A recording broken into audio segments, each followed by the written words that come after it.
कधीतरी आपली एक चूक ही आपल्या किती जीवावर लागू शकते किंवा भूताला निमंत्रण देऊ शकते. हिचं चांगलं उदाहरण आपण आज घेऊ. भूताचे हॉस्पिटल, एक भयकथा.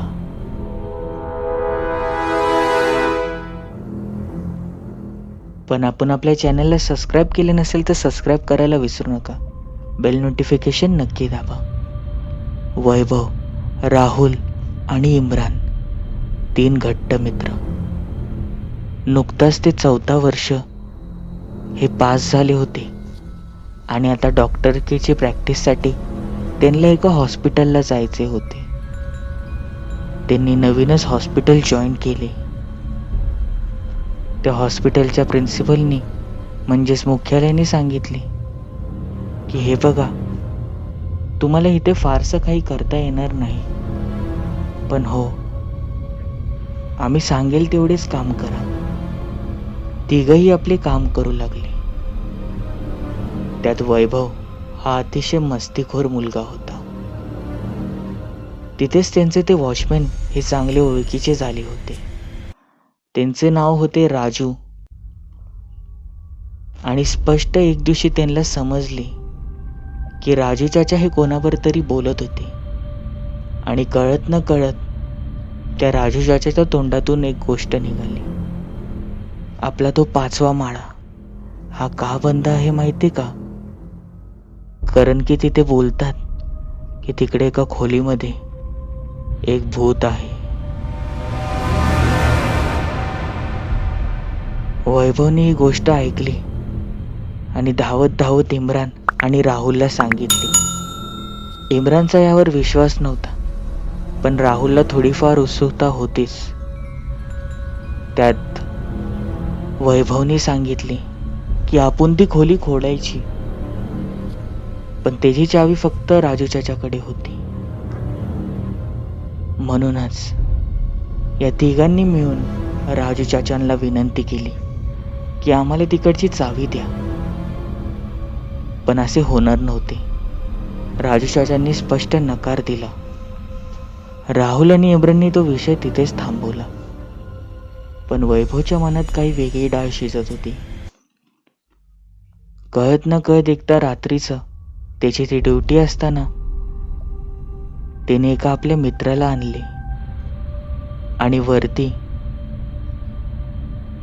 त्या मजल्याच्या त्या दरवाजाची चावी बनवून घेतली आणि दुसऱ्या दिवशी त्या दरवाजाची. पण हे सगळं राजू चाचाला माहित नव्हते आणि आता त्याच्यावर जे होणार होते त्याची कल्पनाही कोणी केली नसेल.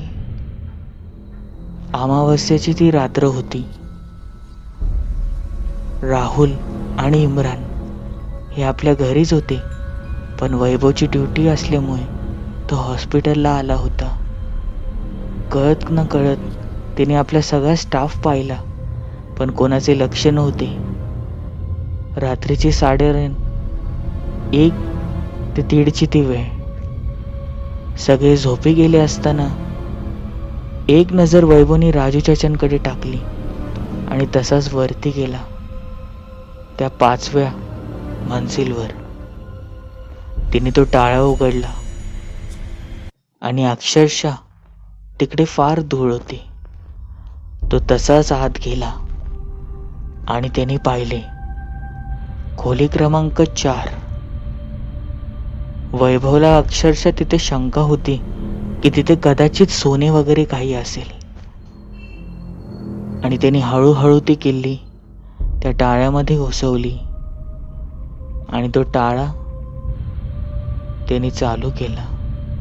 तो खोलला. तो दरवाजा उघडताच एक मोठा थंड वारा हा त्याच्या शेजारून गेला. जणू काही ती वैभवचीच वाट पाहत होते. वैभव आतमध्ये गेला. काही दिसत नव्हते. म्हणूनच आपल्या मोबाईलच्या बॅटरीने तो बघू लागला तर त्याने पाहिले की तिथे एक खाट होते आणि आजूबाजूला काही इंजेक्शन पडले होते. तिकडे एक आरसा देखील होता त्याला अक्षरशः धूर लागली होती. त्याने तिथे स्पष्ट बघण्याचा प्रयत्न केला पण काही दिसले नाही. थोडेफार पुढे गेला आणि नंतर तो दरवाजा हा स्वतःहून बंद झाला. असेल काहीतरी, वैभव बोलला, मी नंतर उघडेल. तो तसं स्पष्ट बघू लागला पण त्याला तिथे काही दिसले नाही. तिकडेच बाथरूमचा दरवाजा होता. हा कळत न कळत स्वतःहून उघडला. पण आता त्याच्यावर जे होणार होते ते त्याची कल्पना त्याने केली नव्हती. वैभवला मनात भीती वाटली आणि तो मेन डोर उघडायला गेला, पण जणू काही तो बंद झाला होता.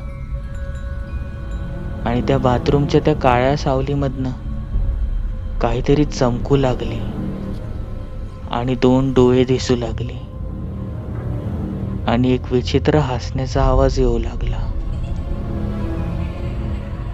आता वैभव दरवाजा ठोकू लागला, उघडा, मला जाऊ द्या. कोण करते असं? इम्रान, तू तर नाहीस ना? कळत न कळत त्याची नजर आरशावर गेली आणि त्याने पाहिले की एक 6 फूटचा माणूस पूर्ण पांढरा पडला होता. त्याचे डोळे अक्षरशः बाहेर आले होते आणि दात हे जणू आपल्या होटांना लागत होते. या क्रूर अवस्थेमध्ये तो वैभवकडे बघत होता.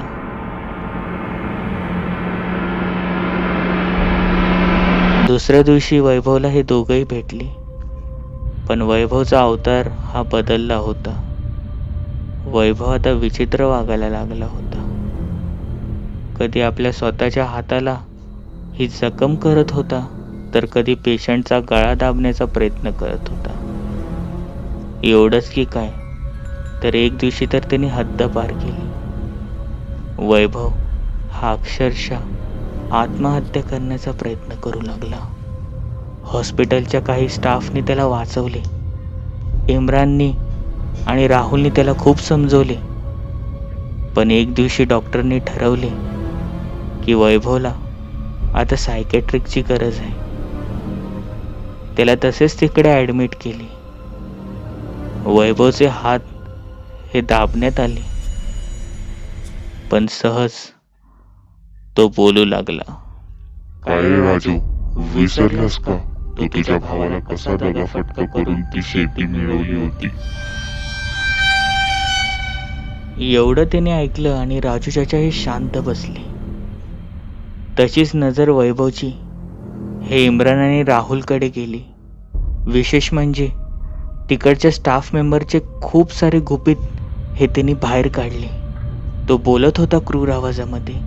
हे गुपित फक्त त्यांनाच माहीत होते आणि सगळ्यांना पटले की हे काहीतरी वेगळं आहे. आणि वैभव हा बोलू लागला, फक्त 2 दिवस आणि मी याला कायमचा नेणार. हे आवाज एवढा भयंकर होता की राजू चाचा अक्षरशः तिथेच बसले. वैभवची ती अवस्था अक्षरशः बिकट झाली होती. वैभवचे देखील आता डोळे लाल पडू लागले होते. त्याची ती चामडी ही जणू आता लटकू लागली होती. हाड आणि मांस हे दिसू लागले होते. अक्षरशः 3 दिवसामध्ये त्याची अशी अवस्था झाली होती.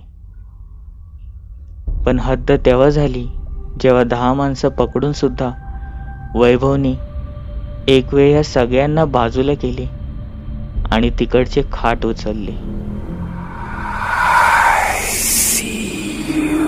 आणि इम्रान आणि राहुलने राजू चाचाला विचारले, काय आहे आम्हाला नक्की सांगा. आणि हो, ही चावी ही आम्हाला वैभवकडनं भेटली. राजू चाचांनी ती चावी बघितली आणि जोरजोराने ओरडू लागले, मूर्खपणा केला तिने. त्याने तर साक्षात त्याला आमंत्रण दिले. आणि इम्रान आणि राहुल बोलले, कोणाला? आणि राजू चाचा सांगू लागले, त्याच भोत्याला त्याच आत्म्याला. पण राजू चाचा बोलले, ते सगळं जाऊ द्या, उद्याच मी तांत्रिकाला बोलवतो. ठरल्याप्रमाणे तो तांत्रिक आला. पण वैभव एकच बोलत होता, मी याला सोडणार नाही, मी याला मारून टाकणार. आणि त्या तांत्रिकांनी तिथेच बसून काही मंत्र पुटपुटायला लागले. वैभव जणू आता त्याची शक्ती कमी होत होती. आणि शेवटी त्या तांत्रिकाने आपल्याजवळ असलेली एक छडी घेतली आणि वैभवला जोरात मारली. आणि वैभव बोलू लागला, हो, मीच. मला तुम्ही सगळ्यांनी कैद केलं होतं एवढ्या वर्ष. आता मी सगळ्यांना मारून टाकणार.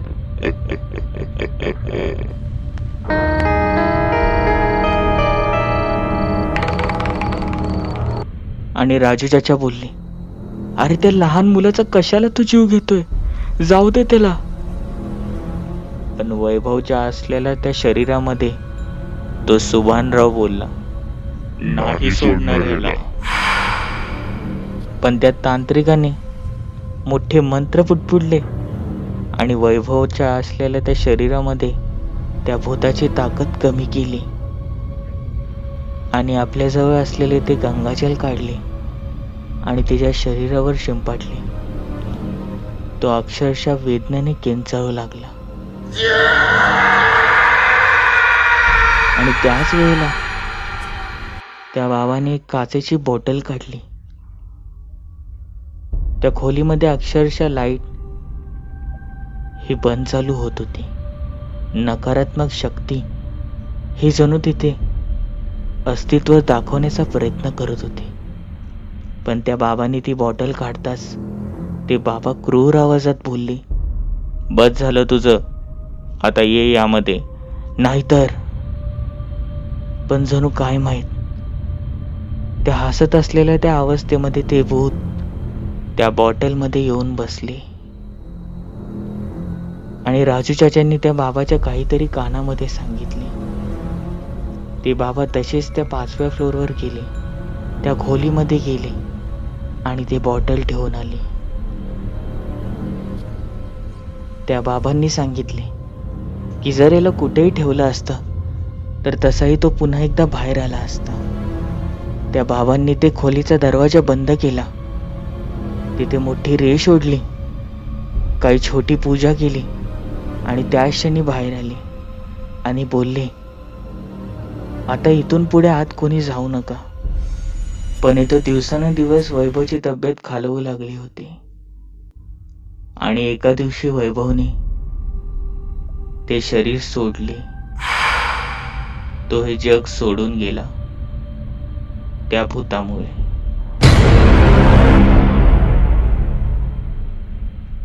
इम्रान आणि राहुल हे अक्षरशः जोरजोरात रडत होते. त्याच्यावर अंत्यविधी केला आणि शेवटी इम्रान आणि राहुलने राजू चाचांना विचारले, आज तुम्हाला सांगायलाच लागेल नेमकी काय होतं ते प्रकरण आणि तुम्ही काय लपवत होता आमच्यापासून. आणि राजू चाचा सांगू लागले, आजपासून साधारण 25-20 वर्षाची गोष्ट आहे. तेव्हा मी नुकतंच इथे कामाला लागलो होतो. आणि हो, हे आधी वेड्यांचे हॉस्पिटल होते. त्या काळी इथे खूप मरीज येत असे. पण एक दिवशी इकडे एक असा मरीज आला ज्याला कदाचित रोखणे हे नामुमकिन होते आणि बरे करणे तर लांबची बात.